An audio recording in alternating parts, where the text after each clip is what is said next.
হযরত দাউদ আলাইহিস সালাতু ওয়াস সালাম উনি যখন ওনার কণ্ঠে কিতাবুল্লাহ পড়তেন, তিলাওয়াত করতেন, ওনার তিলাওয়াতটাই একটা মুজিজা।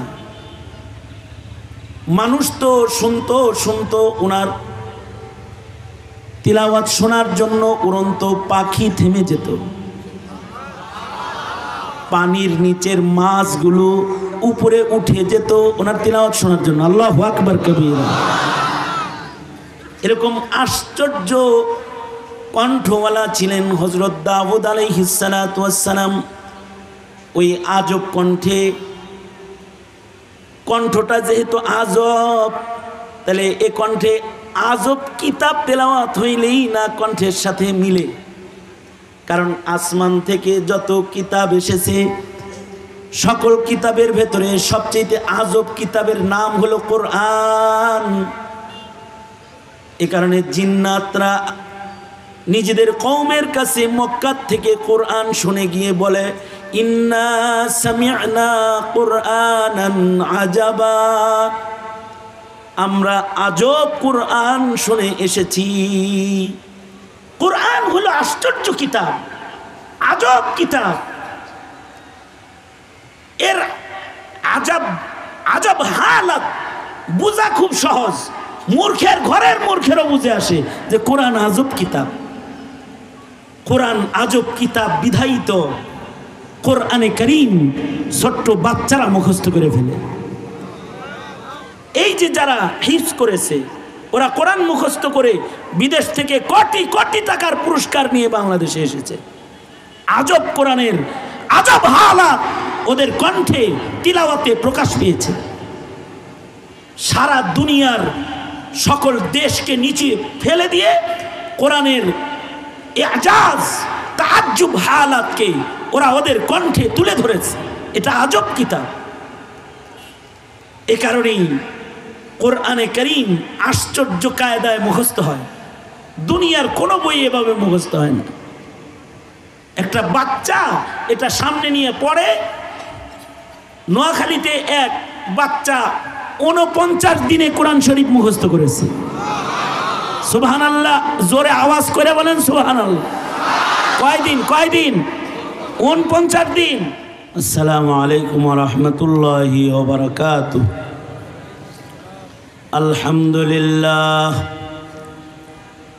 আলহামদুলিল্লাহি ওয়া কাফা ওয়া সালামুন আলা ইবাদিহিল্লাযীনা ইসতাফা। أما بعد فأعوذ بالله من الشيطان الرجيم. بسم الله الرحمن الرحيم. الرحمن علم القرآن. وقال النبي صلى الله عليه وسلم خيركم من تعلم القرآن وعلمه أو كما قال عليه الصلاة والسلام.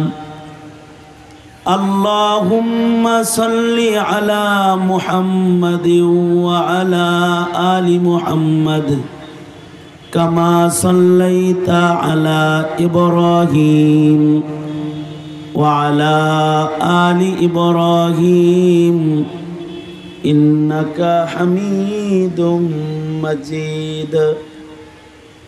اللهم بارك على محمد وعلى آل محمد كما باركت على إبراهيم وعلى آل إبراهيم إنك حميد مجيد. المدرسة الأمانية দারুল কোরআন আয়োজিত আন্তর্জাতিক কিরাত সম্মেলন এবং মাদ্রাসার হাফেজ ছাত্রদের পাগড়ি প্রদান অনুষ্ঠানের মোহতারাম সাদার, প্রধান মেহমান আমাদের মুরব্বী শেখুল কুররা ওয়াল হুফাজ হযরতুল আল্লাম হাফেজ কারি আব্দুল হক সাহেব দামাত বরকাতুহুম, উপস্থিত রয়েছেন বিশ্বমানের হাফেজ গড়ার একজন সফল কারিগর, মার্কাজু ফাইজুল কোরআনের প্রতিষ্ঠাতা প্রিন্সিপাল মুফতি মুর্তজা হাসান ফাইজি মাসুম সাহেব। উপস্থিত রয়েছেন আন্তর্জাতিক স্বর্ণপদক প্রাপ্তকারী আমার অত্যন্ত শ্রদ্ধাভাজন বড় ভাই হাফেজ কারি মৌলানা জহিরুল ইসলাম। উপস্থিত রয়েছেন নবীন কুর্রাদের আলোচিত আন্তর্জাতিক মানের হাফেজ যারা, বিশেষভাবে হাফেজ কারি নাজমুস সাকিব, পাশাপাশি বিশ্বজয়ী হাফেজ মুয়াজ মাহমুদ, তরিকুল ইসলাম সহকারে আরও অনেক কোরআনে করিমের সফল তিলাওয়াতকারী ও হিফজকারী হুফাজ হজরাতগণ এখানে তশরিফ এনেছেন। ধন্যবাদ জানাই মাদ্রাসার মোহতামিম হাফিজ মোহাম্মদ মাহমুদুজ্জামান মাসুম ভাইকে, যিনি এমন একটি সুন্দর আয়োজন করে দেশের কোরআনে করিমের জবরদস্ত তিলাওয়াতকারী এবং হুফাজ হজরাত যারা দেশের জন্য বিশ্ব বিজয় করে দেশের লাল সবুজের পতাকাকে সারা দুনিয়ার মাঝে উঁচু করেছে, তাদেরকে একত্রিত করেছেন। পাশাপাশি শেখুল কুররা উস্তাদুল হুফাজদেরকে একত্রিত করেছেন। পাশাপাশি এই মাহফিলকে কেন্দ্র করে পাবনার ঐতিহ্যবাহী জামিয়া উম্মুল মাদারিস, জামিয়া আশরাফিয়া সহকারে আশপাশের বিভিন্ন জামিয়ার মুহাদ্দিসিন হজরাতগণ, শেখুল হাদিসগণ, মুহতামিম হজরাতগণ মজলিসে উপস্থিত রয়েছেন। সামনে উপবিষ্ট কোরআনে করিমের পাখি তালেবুল ইলিম ছাত্র ভাইয়েরা, আশপাশ থেকে আসা ছুটে আসা কোরআন প্রেমিক দিনদার মুমিন মুসলমান ভাইয়েরা, এমন একটি মোবারক সম্মেলনে আমি নিজেকে উপস্থিত রাখতে পেরে ধন্য মনে করছি। কোরআনে করিমের তিলাওয়াতের আয়োজনে উপস্থিত থাকা, এটা যদি কবুল হয়, শেখুল কুররা যারা, বিশ্বজয়ী কোরআনে করিমের হাফিজ যারা এবং তিলাওয়াতকারী যারা, তাদের সাথে জিন্দগির একটি লম্হা যেটা কাটতেছে আমার, এই কাটানোটা যদি কবুল হয়, তাহলে কোরআন যার কালাম, কোরআন যার উপরে নাজিল হয়েছে, সকল জান্নাতীদেরকে যেদিন আল্লাহ তাআলা কোরআন পড়ে শোনাবেন এবং যার উপরে কোরআনে করিম নাজিল হয়েছে, তিনি জান্নাতি, কোরআন মেনে জান্নাত পর্যন্ত পৌঁছনেওয়ালা উম্মতকে নবীজি নিজের কণ্ঠে কোরআনে করিমের তিলাওয়াত জান্নাতি যখন শোনাবেন, যে আয়োজনটি হবে, যে আয়োজনে অতিথি তিলাওয়াতকারী হিসাবে আল্লাহ তাআলা পৃথিবীর শ্রেষ্ঠ কণ্ঠস্বর, যার চেয়েতে সুন্দরতম কণ্ঠ আল্লাহ তাআলা দেন নাই কাউকে, যার কণ্ঠটা আলাদা একটি মুআজিজা ছিল। এক এক নবীর এক এক মুআজিজা ছিল। কোন নবীর মুআজিজা হাতের লাঠি, এই এদিকে তাকাও, কোন নবীর মুআজিজা হাতের লাঠি ছিল, যেমন মুসা আলাইহিস সালাতু ওয়াস সালাম হাতের লাঠিকে ছেড়ে দিয়েছেন, এটা সাপ হয়েছে। কোন পয়গম্বরের মুআজিজা ছিল যে আগুনও তার কাছে আজিজ ছিল, যেমন ইব্রাহিম আলাইহিস সালাতু ওয়াস সালাম আগুনের ভেতরে গেছেন, আগুনের স্বাভাবিক হালত হলো আগুন মানুষকে জ্বালায় পোড়ায়, কিন্তু ইব্রাহিম আলাইহিস সালাতু ওয়াস সালামের গায়ের একটি পশমও জ্বালানোর ক্ষমতা আগুনের ছিল না। এটি ইব্রাহিম খলিল আলাইহিস সালাতু ওয়াস সালামের মুআজিজা। মাছের পেটে কেউ গেলে স্বাভাবিক নিয়ম হলো মাছ তাকে খেয়ে নেবে, হজম হয়ে যাবে, ইউনুস আলাইহিস সালাতু ওয়াস সালামের মুজিজা, মাছ ওনাকে হজম করতে পারেনি। সাধারণ নিয়ম হলো মরা মানুষ কথা বলে না, কিন্তু ঈসা আলাইহিস সালাতু ওয়াস সালামের মুজিজা হলো মৃত মানুষকে ডাকলে জীবিত হয়ে ওনার সাথে কথোপকথন করত। সুবহানাল্লাহ। আগামীকালকে বললেন, আপনারা কি আমার সাথে আছেন না আমি কোনো কবরস্থানে কথা বলতেছি? দুনো হাত উপরে তোলেন। আমি কথা বলবো কম, কিন্তু আমার সাথে থাকতে হবে। ছাত্র ভাইরা তোমরা যারা আছো তোমরা আমার কথা শুনতে হবে। সোজা করো, নাড়াচাড়া দাও, জবান খুলে আওয়াজ করে সবাই উঁচু আওয়াজে বলুন সুবহানাল্লাহ। এর চাইতে উঁচু আওয়াজ নাই। এই এই এই তুমি দাঁড়াইছো কেন? বসো মিয়া। আওয়াজ করে বলো আলহামদুলিল্লাহ। আরো জোরে আওয়াজ করে বলো লা ইলাহা ইল্লাল্লাহ। শয়তান তাড়াতে উঁচু আওয়াজে শয়তান তাড়ানোর তসবিহ চিৎকার করে বলো আল্লাহু আকবার। আরো জোরে আওয়াজ করে আল্লাহু আকবার। হাত নামান। এই যেমন আমার দিকে ছিলেন, এই ডান হাত উপরে তোলেন তো। এটা হলো শুনতেছেন কিনা এটা চেক করার জন্য। এবার বাম হাতও তোলেন। বলছি বাম হাতও তোলেন, তার মানে ডান হাত নামাইতে বলছি। দোনো হাত খুলে দেন, নাড়াচাড়া দেন। এবার ডান হাত নামান। বাম হাত নামাইছেন না তো? আবার বাম হাতও নামান। এই যেমন হাত নাড়াচাড়ার সময় আমার দিকে ছিলেন, আমি একেবারে অল্প কিছু কথা বলবো, আমার দিকে থাকেন।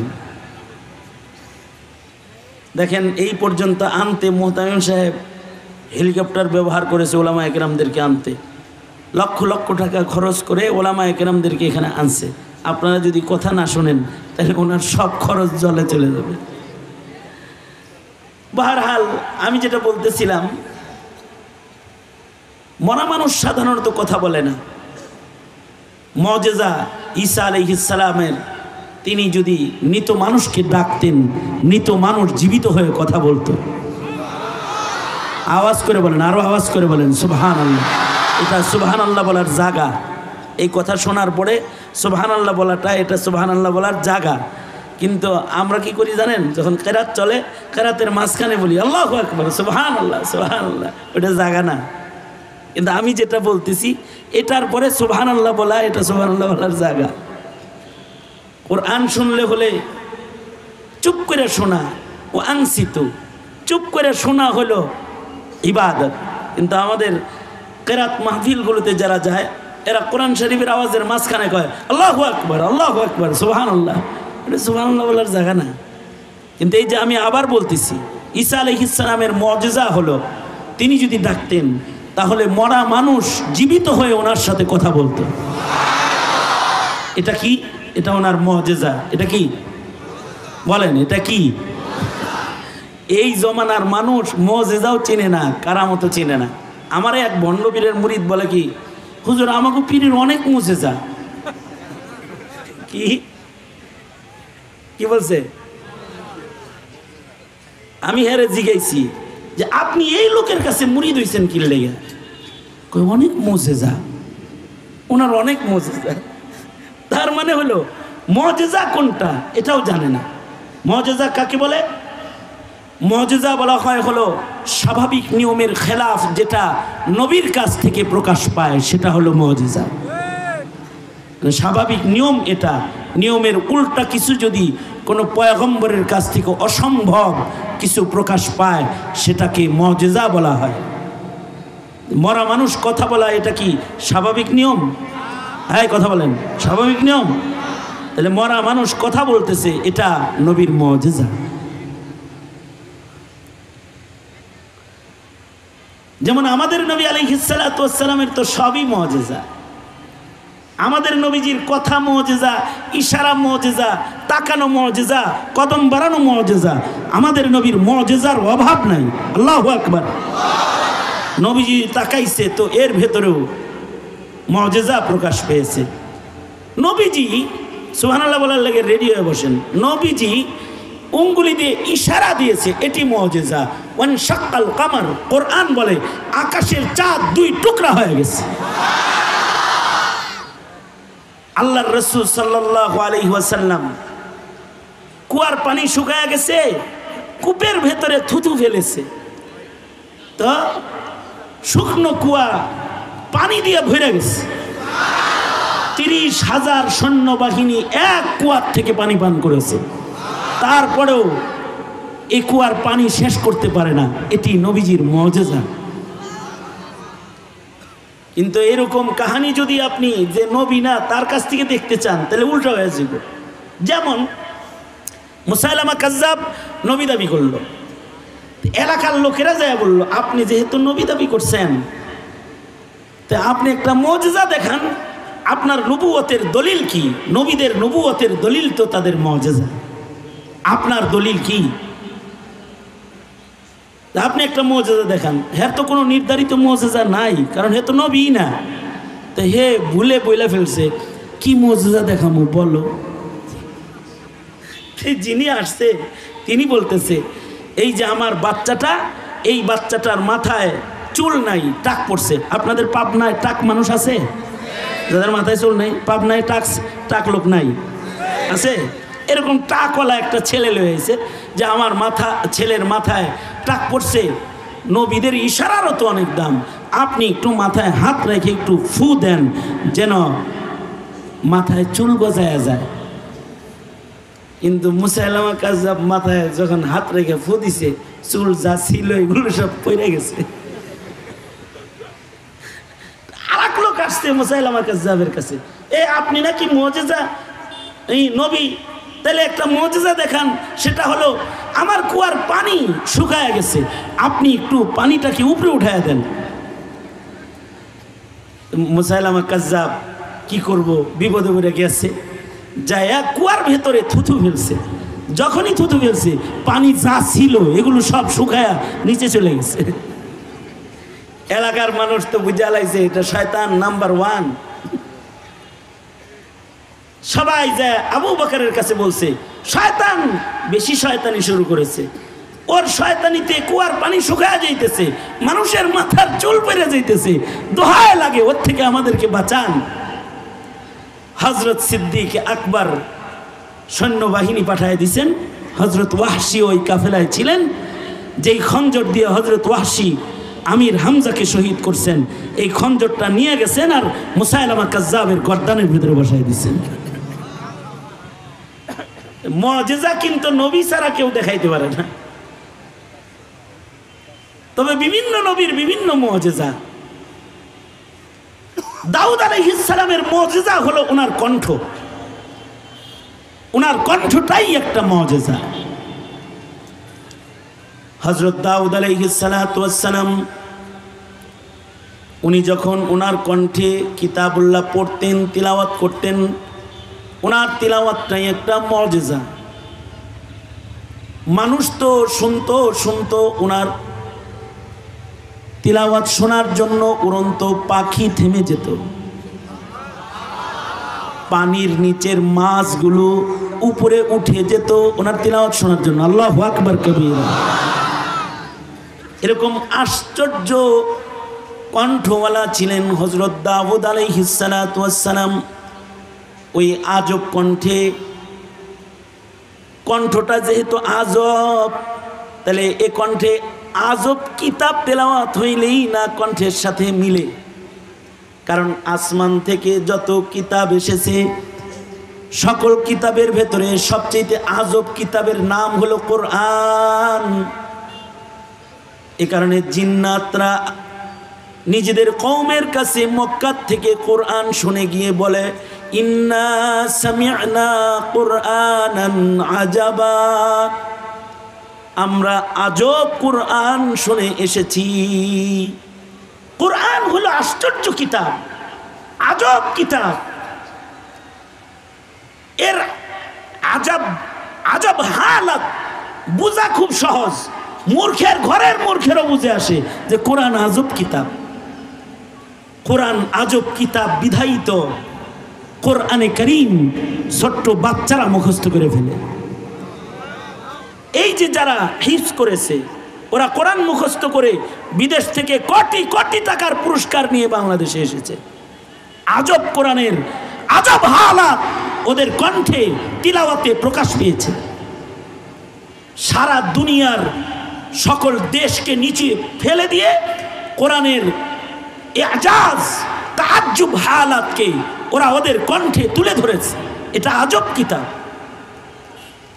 এ কারণেই কোরআনে কারীম আশ্চর্য কায়দায় মুখস্থ হয়, দুনিয়ার কোনো বই এভাবে মুখস্থ হয় না। একটা বাচ্চা এটা সামনে নিয়ে পড়ে। নোয়াখালীতে এক বাচ্চা 49 দিনে কোরআন শরীফ মুখস্থ করেছে। সুবহানাল্লাহ, জোরে আওয়াজ করে বলেন সুবহানাল্লাহ। কয়দিন? 49 দিন। এর চেয়ে আশ্চর্য হলো আমাদের হানাফি মাযহাবের ইমামে মুহাম্মদ রহমতুল্লাহ আলাইহি, তিনি মাত্র 7 দিনে গোটা কোরআন শরীফ মুখস্থ করেছেন। 7 দিন। আমাদের ইমামে আজমের ক্লাসে এসে ইমাম মুহাম্মদ বসছেন। ইমামে আজম আবু হানিফা ইমাম মুহাম্মদকে বলে, মুহাম্মদ হাফিজতাল কোরআন, কোরআন মুখস্থ করছো নি? না, হাফেজ ছাড়া আমার ক্লাসে বসা নিষেধ, যাও। উঠাইয়া দিছে। 7 দিন পরে এসে আবার বসছে। এই বলছি না হাফেজে কোরআন না হইলে আমার ক্লাসে বসবা না? ইমাম মুহাম্মদ বলে, হাফেজ তো হইছি, মাকে এক খতম শোনায় তারপরে বসছি। মাত্র কয় দিনে? 7 দিনে। কয় দিনে? জোরে বলেন, কয় দিনে? কোরআনের এজাজ, আল্লাহ তাআলা কোরআনকে আশ্চর্য কিতাব, এটা কখনো কখনো 7 দিনেও কারোর বুকের ভিতরে ঢুকায় দেয়। কারণ কোরআনে কারীম এটা আমাদের নবীর মুজিজা। কোন নবীর মুজিজা কণ্ঠ, কোন নবীর মুজিজা লাঠি, কোন নবীর মুজিজা আগুনের ভেতরে ঢুকে পড়া, কোন নবীর মুজিজা মাছের পেট থেকে বেরিয়ে আসা। আর আমার নবীর সবচেয়ে বড় মুজিজা হলো কোরআন। এটা কিয়ামত পর্যন্ত থাকবে। পৃথিবীর সব অপশক্তি মিলে আল্লাহর কালামের একটি নুক্তা অক্ষরকেও হজম করতে পারবে না। আশ্চর্য কিতাব। এই আজব কিতাব যার উপরে নাজিল হয়েছে তিনি হাসরে পড়বেন। আজব কিতাবটি যার কালাম, আল্লাহ নিজেও পড়বেন। আজব কিতাব আল্লাহ তাআলা হাসরের মাঠে আজব কণ্ঠওয়ালা দাউদ আলাইহিস সালামকে হাফিজুল কোরআন বানায়া কোরআন প্রেমিকদেরকে দাউদি কণ্ঠে কোরআন তেলাওয়াত শোনাবেন। বাহ! যদি এই মাহফিলটা উসিলা হইতো আমাদের সেই মাহফিলে উপস্থিত হওয়ার, তাহলে আজকের মাহফিলের চাইতে দামি মাহফিল আমার জীবনেও নাই, আপনার জীবনেও নাই। যদি এটা খালি উসিলা হয় যে এই মাহফিলে বসার উসিলায় আপনাকে আমাকে আল্লাহ তাআলা জান্নাতের সেই মাহফিলে বসার সুযোগ দান করেছেন, তাহলে এটা আজকের মাহফিলের সবচেয়ে বড় সফলতায় পরিণত হবে। এই কোরআনের মাহফিল যেটা হবে জান্নাতে, এই আবার এইদিকে কোরআনের মাহফিল যেটা জান্নাতে হবে, সেখানে আল্লাহ তাআলা কোরআন শরীফের মুকাম্মাল একটি সূরা তেলাওয়াত করবেন। যেই সূরাটাকে আল্লাহ তাআলা কোরআনের মাহফিলে জান্নাতে পড়বেন, সে সূরার নাম সূরাতুর রহমান। আল্লাহর রহমান নামে এই সূরাটা, এবং এই সূরার প্রথম আয়াত হলো আর রহমান। দয়াময় প্রভু নিজের নাম দিয়ে কোরআনে কারীম শুরু করেছেন, আর সেদিন বলবেন আনার রহমান, আমি রহমান, আমার কালাম তোমাদেরকে শোনাচ্ছি বলে সূরা রহমান তিলাওয়াত শুরু করবেন।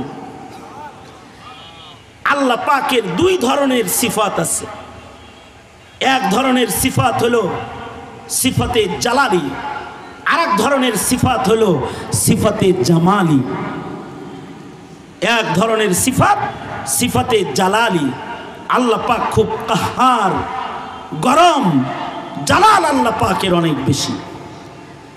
আর আল্লাহ পাকের আরেক প্রকারের গুণ হলো আল্লাহ পাকের ভিতরে জামাল আছে, নরমি আছে, দয়া আছে, মমতা আছে, মেহেরবানি আছে। আল্লাহর জামাল প্রকাশ করার জন্য সবচেয়ে গুরুত্বপূর্ণ নাম হলো রহমান রহিম। এ কারণে সূরাতুল ফাতিহার ভেতরে আল্লাহ তাআলা আল্লাহর এই নামকেই আগে আনছেন।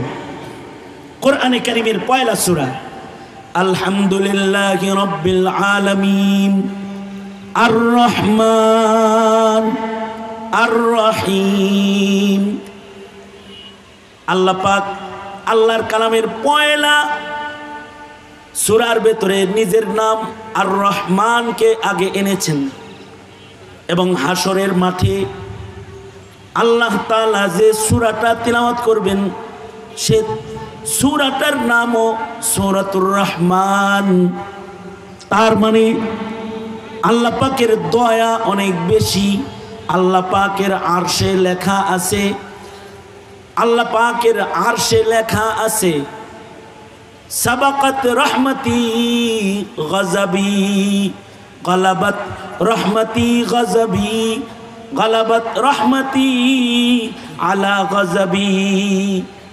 আল্লাহর আরশে লেখা আছে যে আমার রাগের চাইতে আমার দয়া বড়। আল্লাহু আকবার বলেন। আল্লাহর রাগের চাইতে আল্লাহর দয়া বড়। এ কারণেই আল্লাহ তাআলা যে ইমানদার আল্লাহরে একবারও মানে না, মানে ইমানদার বটে কিন্তু আল্লাহ পাকের একটা হুকুমও সে মানে না, তার উপরেও আল্লাহ দয়া করবেন।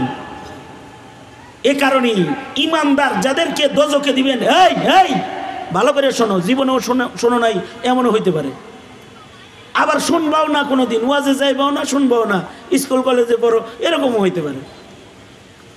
আল্লাহ পাকের সবচেয়ে বড় দয়া যেটা মুমিনদের উপরে প্রকাশ করবেন সেটা হলো যেই ইমানদার নাফরমান, এক ওয়াক্ত নামাজ পড়ে না, একটা রোজা রাখে না, একবার হজ করে না, যাকাত দেয় না, হালাল কাম একটাও করে না, ভালো মন্দ বিচার একবারও করে না, এত উল্টা পাল্টাও যে ইমানদারটা আছে, এই ইমানদারকেও আল্লাহ দোজখে যখন ফেলবেন, মুমিনে আসিকে, গুনাহগার মুমিনকে, আল্লাহর দয়া যে আল্লাহ তাআলা এই গুনাহগার মুমিনটাকেও জাহান্নামের সবচেয়ে নিচু জায়গায় ফেলবেন না।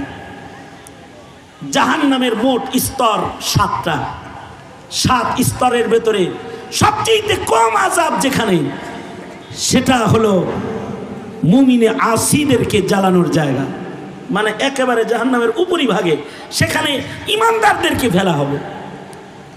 এরপরের ভাগে ইহুদি নাসারা, এরপরের ভাগে মাজুসি, এরপরের ভাগে সাবিই, এরপরের ভাগে মুনাফিক, একেবারে মুশরিক, এরপরের ভাগে একেবারে নিম্ন জায়গায় যাকে ফেলবে সেটা হলো মুনাফিক। ইন্নাল মুনাফিকিনা ফিদ দারকিল আসফালি মিনান নার। মুমিনের প্রতি আল্লাহর মায়া হলো আল্লাহ মুমিনদের দোজখে দিলেও উপরে ভাগে রাখবে, দোজখের উপরই ভাগে রাখবে, যেন মুমিনটাকে দোজখের ভিতরেও দেখা যায়। কারণ দোজখের গভীরতা তো অনেক, মুমিনটা যেন দোজখ থেকেও আল্লাহর সাথে কথাবার্তা বলতে পারে এমন জায়গায় রাখবে মুমিনকে। দোজখের গভীরতা কত? দোজখের গভীরতা হলো আল্লাহ পাক দোজখ জ্বালায়া দোজখ বানানোর পরে আরশ থেকে একটা পাথর ফেলছে দোজখের ভেতরে। এই পাথরটা দোজখের নিচে যায় পৌঁছতে সময় লাগছে ৭০,০০০ বছর। কত বছর? কোন বর্ণনায় ৭০০০ বছর। ৭০০০ বছর হোক, ৭০,০০০ বছর হোক, এত দূরে যে আরশ থেকে পাথরটা যখন ফেলছে, এটা দোজখের নিচে যাইতে এত সময় লাগছে। আচ্ছা, ৭০০০ বছরের পথের নিচের জায়গার দোজখে যদি কাউকে রাখে, তার কি কোনোদিন জান্নাতে যাওয়ার আর সম্ভাবনা আছে? কিন্তু মুমিন যে, তার জান্নাতে যাওয়ার সম্ভাবনা আছে। এ কারণে মুমিনকে জাহান্নামের উপরই ভাগে রাখবে। আর মুমিনে আসি যারা, গুনাহগারও যারা, যদি খালি ঈমান থাকে তাদের, তাদেরকেও আল্লাহ তাআলা মুসলিম শরীফে কিতাবুল ঈমানের রিওয়ায়াত, আল্লাহ তাআলা তাদেরকে দোজখে ফেলার আগে মৃত্যু দান করবে। ডাক্তার যেমন অপারেশনের আগে অজ্ঞান করে, আল্লাহ মুমিনকে দোজখে দেওয়ার আগে মাইরা ফেলবেন, যেন মুমিন দোজখের ভেতরে কষ্ট না পায় যদি তার ঈমান রয়। আর সর্বনিম্ন মুমিনকেও যে জান্নাত দিবে সেটা হবে 10 দুনিয়ার সমান। এটা আল্লাহ পাকের দয়া। তবে কোন মুমিনের সম্পর্ক যদি কোরআনের সাথে থাকে, সে কোরআন পড়েছে অথবা পড়ায়ছে অথবা সহযোগিতা করেছে অথবা কোরআনওয়ালাকে ভালোবেসেছে, যারা কোরআন পড়ে তাদের ভালোবেসেছে, আও মুহিব্বান যদিও কেউ হয়, তাহলে আল্লাহ তাআলা তাকেও জান্নাতুল ফেরদাউসে জায়গা দান করবে। আল্লাহু আকবার কবীরা। আল্লাহর রাসূল বলে পঞ্চম হবে না, হালাক হয়ে যাবে। কোরআনে কারীম হলো আল্লাহ পাকের সবচেয়ে বড় দয়া আমাদের উপরে, যে আমাদেরকে আল্লাহ তাআলা হামিলুল কোরআন, কোরআনওয়ালা উম্মত বানাইছেন। সুতরাং কোরআনের সাথে আমাদের সম্পর্ক, এটা আমাদের নাজাতের সম্পর্ক। আমি দোয়া করি আমি আপনি সকলকে আল্লাহ তাআলা কোরআনের সাথে সম্পর্ক রাখার তৌফিক দান করুন, আমিন বলেন। কোরআনকে কেউ মিটায় দিতে আসলে তার জবাবে জীবন দিতে রাজি কারা কারা? হাত তোলেন। নারায়ে তাকবীর। আল্লাহ তাআলা কোরআন রক্ষায়, কোরআনে কারীমের হুকুমত রক্ষায় আমাদেরকে জান দেওয়ার তৌফিক দান করুন, আমিন। ওয়া আখিরু দাওয়ানা আলহামদুলিল্লাহি রাব্বিল আলামিন। আসসালামু আলাইকুম ওয়া রাহমাতুল্লাহি ওয়া বারাকাতুহু।